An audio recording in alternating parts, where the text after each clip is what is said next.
राधे राधे, जय श्री कृष्णा। आज मैं आपको अगहन मार्गशीर्ष मास में माता अन्नपूर्णा व्रत कथा सुनाने जा रही हूँ। माता अन्नपूर्णा का 21 दिवसीय यह व्रत अत्यंत चमत्कारी फल देने वाला है।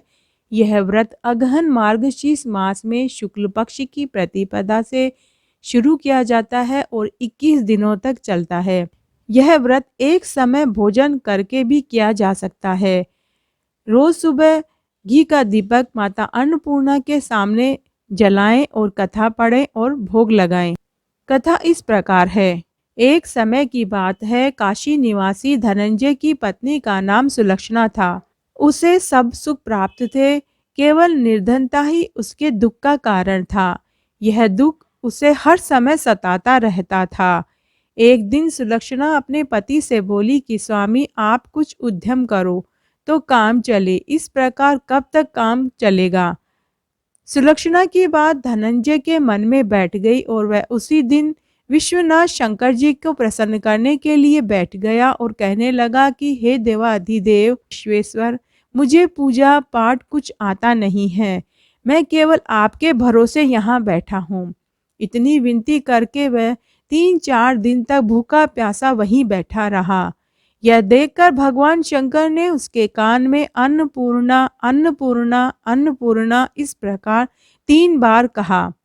यह कौन है, क्या है, इस सोच में धनंजय पड़ गया।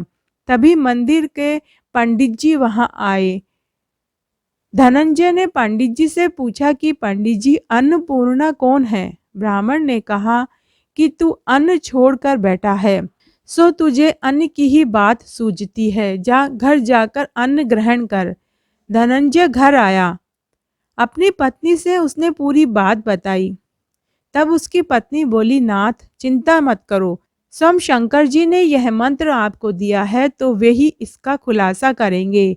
आप वापस जाकर आराधना शुरू करो। धनंजय उसी क्षण वापस मंदिर में जाकर बैठ गया और पूजा करने लगा। तब भगवान शंकर ने कहा कि तू पूर्व दिशा में चला जा। वह अन्नपूर्णा का नाम जपता हुआ रास्ते में चलता गया। जहां उसे खाने को फल मिलते फल खा लेता, झरनों का पानी पी लेता। इस प्रकार कई दिन निकल गए। तभी उसे वहां एक चांदी सी चमकती हुई कोई चीज दिखाई दी। सुंदर सरोवर दिखाई दिया। उसके किनारे कुछ अप्सराएं झुंड बनाकर बैठी थी और कथा कह रही थी और बीच बीच में माँ अन्नपूर्णा की जय, माँ अन्नपूर्णा की जय बोल रही थी। उस दिन अगहन मास की उजेरी रात्रि थी। जिस शब्द की खोज के लिए वह निकला था उसे वो सुनने को मिला। धनंजय उनके पास जाकर बोला कि हे देवियों, आप ये क्या कर रहे हो। उन सब ने कहा कि हम माँ अन्नपूर्णा का व्रत करते हैं, हम पूजा कर रहे हैं। तब वह बोला कि यह व्रत कैसे करते हैं, इसकी क्या विधि है, कैसे करना चाहिए, किस दिन शुरू करते हैं, वो मुझे बताओ, मैं भी करूँगा। तब वो देवियां बोली कि यह 21 दिन तक के लिए 21 गांठ का सूत लेना चाहिए। 21 दिन तक यह व्रत किया जाता है। 21 दिन यदि न बन सके तो एक दिन उपवास करें। यह भी न हो तो केवल कथा सुनकर प्रसाद ग्रहण करके भी यह व्रत किया जाता है। निराहार रहकर कथा कहें, कथा सुने। अगर कथा सुनने वाला कोई न हो तो पीपल के पत्तों को रखकर उसके ऊपर सुपारी और ग्वार पाठा के वृक्ष के सामने दीपक को साक्षी बनाकर सूर्य, गाय या तुलसी या महादेव जी को कथा सुनाएं। मुख में दाना न डालें। यदि भूल से कुछ खा लिया जावे तो फिर अगले दिन उपवास करें। व्रत के दिन क्रोध न करें, झूठ न बोलें। धनंजय बोला, इस व्रत के करने से क्या होगा। तो वे बोली कि इसको करने से अंधे को आंखें मिलती है, लूले को हाथ मिलते हैं, निर्धन का घर धन के भंडार से भर जाता है, बांझन को पुत्र मिलता है, विद्या चाहने वाले को विद्या मिलती है, धन चाहने वाले को धन मिलता है, सबकी मनोकामनाएं माता अन्नपूर्णा पूरी करती है। तब धनंजय ने कहा कि देवियों, मेरे भी घर में धन की कमी है, मैं बड़ा ही निर्धन हूँ, मैं दुखी ब्राह्मण हूँ, मुझे इस व्रत का सूद दोगी। तो उन्होंने कहा कि हाँ, हम तुम्हें यह सूद देंगे। धनंजय ने व्रत किया। व्रत पूरा हुआ तभी सरोवर में से 21 खंड की सुवर्ण सिद्धि हीरा मोती जड़ी हुई प्रकट हुई। धनंजय जय अन्नपूर्णा करता हुआ कितनी ही सीढ़ियां उतर गया। उसने देखा कि करोड़ों सूर्य से प्रकाशमान अन्नपूर्णा का मंदिर है। उसके सामने सुवर्ण सिंहासन पर माता अन्नपूर्णा विराजमान है। सामने भिक्षा हेतु शंकर भगवान खड़े हैं। देवांगनाएं चंवर ढुला रही हैं। कितने ही हथियार बंधे पहरा दे रहे हैं। धनंजय दौड़कर जगदम्बा के चरणों में गिर पड़ा। देवी उसके मन का क्लेश जान गई। धनंजय कहने लगा, माता आप तो अंतर्यामी हो, आपको अपनी दशा क्या बताऊं। माता बोली, मेरा व्रत किया है, जा संसार में तेरा सत्कार होगा। माता ने धनंजय की जीवा पर बीज मंत्र लिख दिया। अब तो उसके रोम रोम में विद्या प्रकट हो गई। इतने में ही वो क्या देखता है कि वह काशी विश्वनाथ के मंदिर में खड़ा है।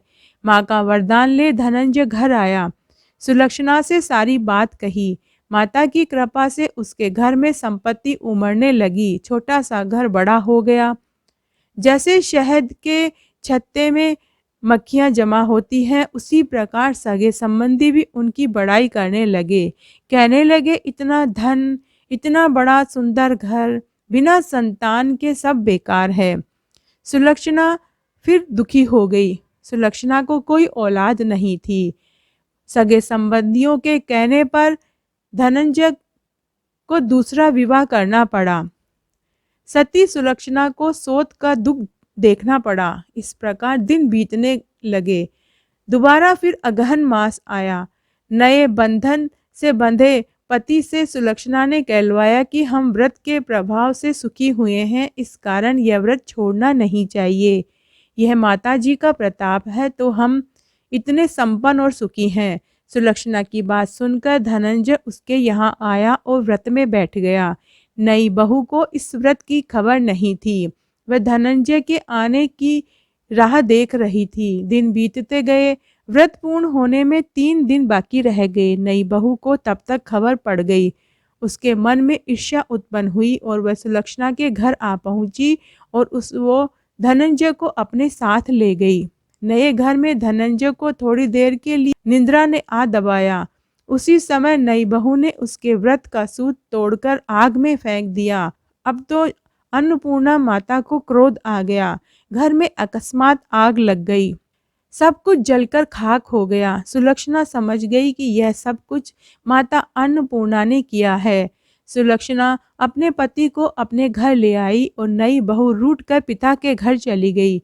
पति परमेश्वर को मनाने वाली सुलक्षणा बोली कि हे नाथ, आप घबराओ मत, माता की कृपा अलौकिक है। पुत्र कुपुत्र हो सकता है परंतु माता कभी कुमाता नहीं होती।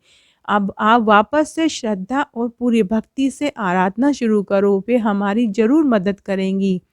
धनंजय फिर से माता के पीछे पड़ गया। फिर वही सरोवर सिद्धि प्रकट हुई। उसमें मां अन्नपूर्णा कहकर वह उतर गया।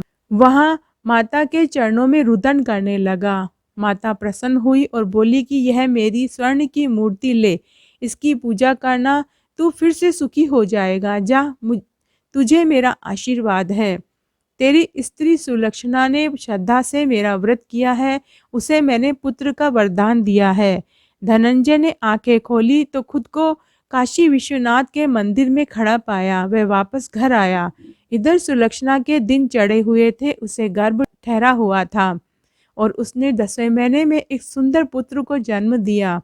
गांव में आश्चर्य की लहर दौड़ गई। मान्यता आने लगी। इस प्रकार उस गांव में निसंतान सेठ के पुत्र होने पर उन्होंने माता अन्नपूर्णा का मंदिर बनवाया। उसमें माता जी धूमधाम से पधारी, यज्ञ किया, हवन किया और धनंजय को मंदिर का आचार्य पद दे दिया। जीविका के लिए मंदिर की दक्षिणा और रहने के लिए एक बड़ा भवन मिला। धनंजय स्त्री पुत्र सहित वहां रहने लगा। माता जी के चढ़ावे में भरपूर आमदनी होने लगी।